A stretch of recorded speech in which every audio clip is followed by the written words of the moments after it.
اور صاحب اقتدار لوگ یہ نہ بھولیں کہ اللہ سبحانہ و تعالیٰ کی طرف سے تم آزمائے جا رہے ہو. ابتلاء و آزمائش کا یہ مرحلہ، یہ اسٹیج ہے جس پر تم رکھوا کیے گئے ہو. تمہاری سلطنت بھی بہت زیادہ دیر تک باقی رہنے والی نہیں ہے. اللہ سبحانہ و تعالیٰ جب چاہے گا اور اپنی قدرت کا کرشمہ دکھانا چاہے گا تو تمہاری حکومت کا سورج، تمہارے اقتدار کا سورج، تمہارا نشہ بھی کافور ہو جائے گا. اللہ سبحانہ و تعالیٰ کو ظلم پسند نہیں ہے. اللہ سبحانہ و تعالیٰ کو وہ چیزیں پسند نہیں ہے کہ جن کی بنیاد پر انسان کے درمیان نا برابری قائم کی جائے اور انسانوں کے درمیان تفریق قائم کی جائے اور چھوٹے اور بڑے میں بانٹا جائے اور کالے اور بوڑھے میں تقسیم کیا جائے. رنگ و نسل کی، ذات و قوم کی یہ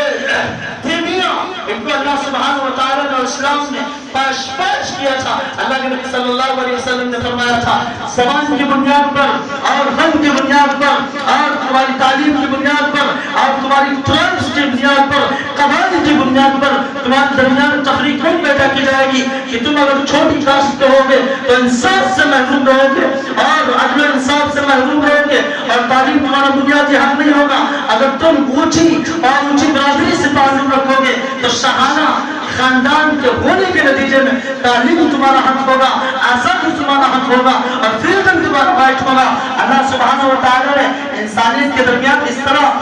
تفریق رکھنے کو روا اور جائز نہیں قرار دیا. اللہ سبحانہ و تعالیٰ کے اللہ کے نبی صلی اللہ علیہ وسلم نے فرمایا تھا انا لا فضل لعربی ولا عجمی، انا لا فضل لعجمی ولا عربی ولا لعجمی على عربی. ایک کان کھول کر سن لو، آج جن بنیادوں پر میں تم کو کھڑا کر کے جا رہا ہوں اور عدل انصاف کی جو زبردست مثال قائم کرتے جا رہا ہوں اور روشن تعلیمات کر کے جا رہا ہوں، سن لو آج کے بعد سے یہ نہیں کہا جائے گا کہ تم عربی ہو، تم بہت زیادہ فضیلت کے استحقاق رکھتے ہو. تم عربی ہو تو تمہاری سلطنت،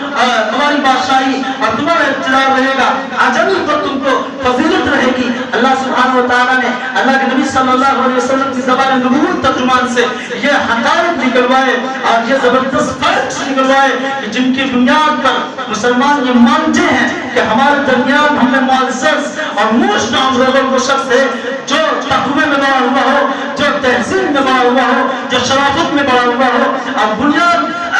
اور فریڈم اور آزادی سب کا بنیادی حق ہے. انسانوں کے درمیان تفریق کرنا اور ان کے حصے بکھرے کرنا اور ان کو گھروں میں تقسیم کرنا اور مسلمانوں کے خاص طور سے مسلمانوں کی تاریخ کو، ان کی قربانی کو، ان کی جد و جہد کو اور ان کی کوششوں کو برطرف کرنا اور بھلانا، یہ تمہاری بدترین ناانصافی ہوگی، تمہارا ظلم ہوگا. اور ہمارے اوپر بھی یہ لازم ہے کہ ہم اپنی تاریخ سے، اپنے اسلاف کی تاریخ سے، اپنی جد و جہد کی تاریخ سے، اپنی تعلیم کی بنیادی حق سے، اپنی فریڈم کے حق سے ہمیشہ آگے بڑھے اور اپنی کو جانے جن کی بنیاد پر ہمارا رشتہ، ہماری بنیاد مضبوط ہوتی ہو اور ہم ملک کی تعلیم کے لیے اور ملک کی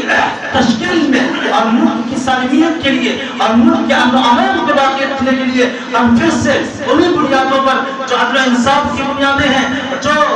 خوش اخلاقی کی بنیادیں ہیں، جو مفاہمت کی بنیادیں ہیں، یعنی سب کو بنیادی حق حاصل رہے گا. کوئی بھی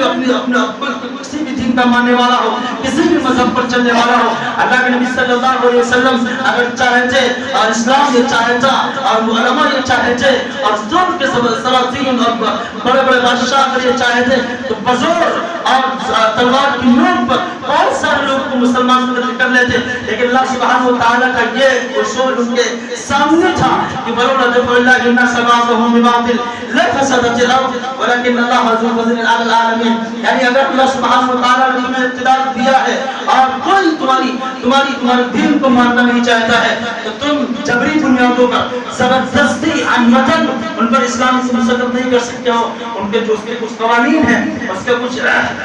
حقوق ہیں، ان کو برتنا پڑے گا. اللہ سبحانہ و تعالیٰ یہ چاہتا ہے کہ گرجے بھی دنیا میں رہے، معبد بھی دنیا میں رہے اور مندر بھی دنیا میں رہے، مسجد بھی دنیا میں رہے اور اللہ کا نام پکارا جاتا ہے. ولولا دفع اللہ الناس بعضهم ببعض. اور ظلم پر آمادہ ظلم پر آمادہ قوم اپنے ظلم سے باز آئے، اپنی بغاوت سے نیچے اترے اور اللہ سبحانہ و تعالیٰ کے دکھائے ہوئے اور بتلائے ہوئے قانون کے مطابق اور اس کی دکھائی ہوئی شریعت کے مطابق اپنی زندگی کو بحال کرے، اپنی زندگی کو پہیہ درست کرے۔ وَلَوْلَا دَفْعُ اللَّهِ النَّاسَ بَعْضَهُم بِبَعْضٍ لَفَسَدَتِ الْأَرْضُ وَلَكِنَّ اللَّهَ ذُو فَضْلٍ عَلَى الْعَالَمِينَ۔